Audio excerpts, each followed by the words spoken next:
Well, I'm Arjun. I'm 15 years old. I study paramedic high school, and I've had a interest in writing and novels for a very long time.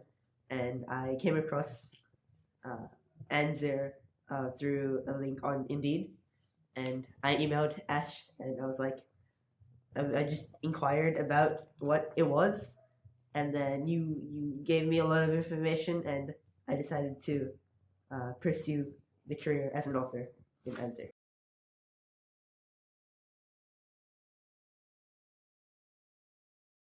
So the Fabletop we played was Spring in Pripyat.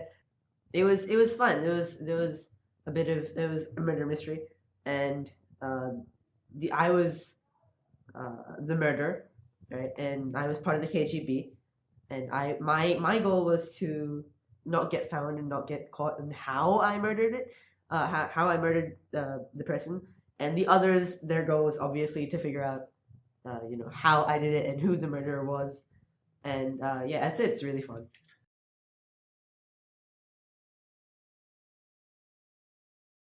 Definitely did.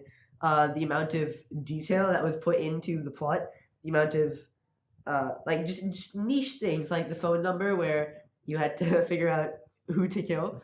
That was again a very niche thing that I wouldn't have thought of. I was just kind of until now I was writing pretty just a straightforward plot. But I feel like I'm gonna try and incorporate more detail into it that would make the game more lively and more intense.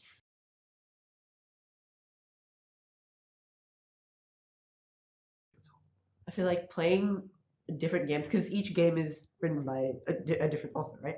And each author would have a different style and a different way of thinking, and so each character, each plot, each setting would be vastly different from each other, and they would have a lot of different ideas and topics that would help me, figure out what I can do with my story as well, and how these stories are made, and I can better develop the idea of how Fabletop works.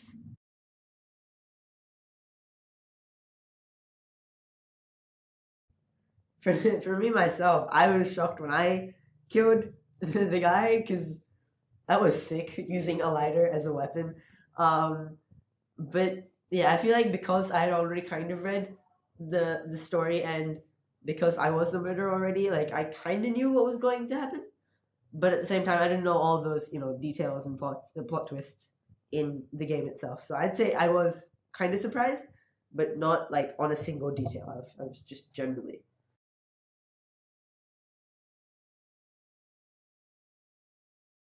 I feel like just a different style of the way it was written and the amount of detail that was put into it. I feel like changes my way. Like we all have different perspectives, right? We have different ways of thinking through things, and so this for me is a new perspective where I can take ideas from and I can incorporate that into my writing as well.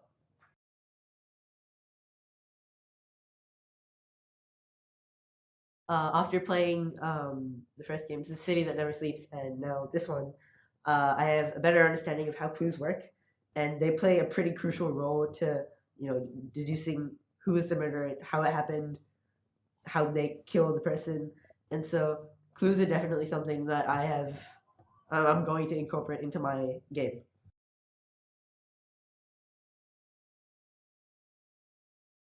One of the characters were dead, right, and they were talking through. I feel like that because what I was thinking was when a person dies, I feel like I felt like it limited the amount of like creativity I could put into it because they're not there in the story, right? But that little section at the very end proved to me that you could still have a very big impact on the story while still not actually being there like physically.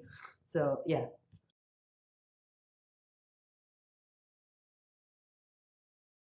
characters. I've already.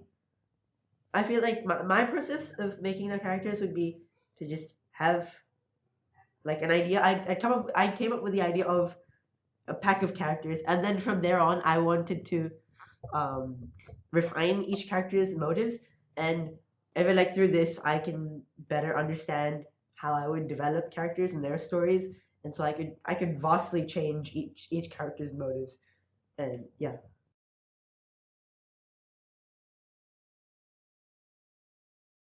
Me definitely being under fire because at like the second half, no, the first half of the game, everyone was kind of suspicious of me, and the second of the second half of the game, I was struggling. The first half, I was kind of silent because I was trying to figure out what exactly was happening with the rest of the team, and so I was trying to gather my thoughts and try and come up with a excuse or an alibi. So then for me, it was really challenging to come up with something that was trustworthy. And so at the very end, I made up the excuse that I was a journalist, which I think I was in the past, and I feel like it wasn't as effective as I wanted to be, but it definitely put them off my track a little bit.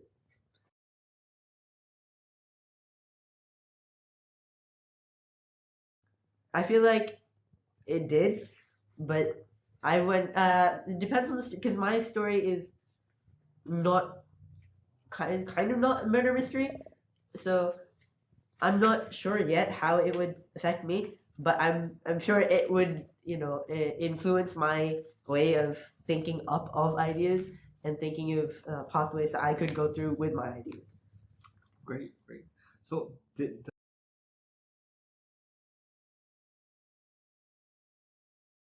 it definitely contributed a lot to the immersion, especially at the very end where we turned off all the lights and we had the candles when we were confessing to each other. I feel like that part was really, you know, intense and emotional. One of our players teared up, but yeah, I feel like um, atmosphere really brings the game to another level because I feel like the players are there. Like you feel like you're there in the setting of the game, and so I feel like it really helps with the immersion.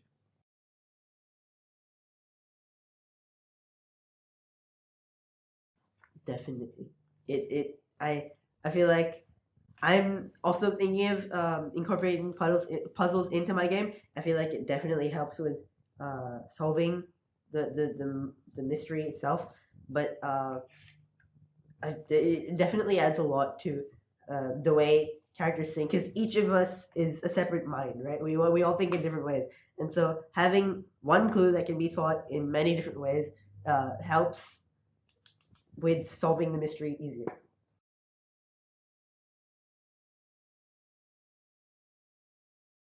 Something something that's definitely memorable. Again, just the amount of detail that you have in the plot and the amount of ways that you could have committed the crime. Like everyone was thinking of so many different ways that you could have gone into the person's room and you could have killed him. And so I feel like that itself just gives a lot of ways for me to write my own game as well.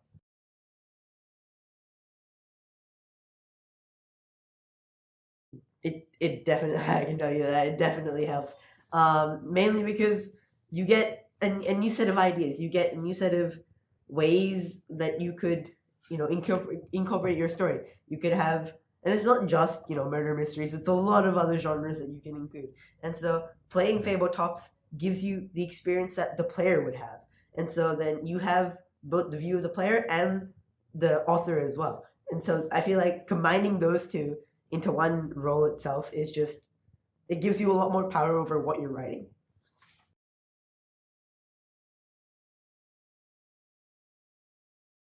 Like clues in clues, I guess you could say. With again the newspaper, I feel like that was just really secret. It was very it was very relevant with like the game itself, and so I feel like the one main thing I'd take away with this is including a level of detail that you can't see immediately, and you have to like think a lot about it and iterate through a lot of different ways before you actually get to that final thing, and then you'll be like, oh my god, that's the solution.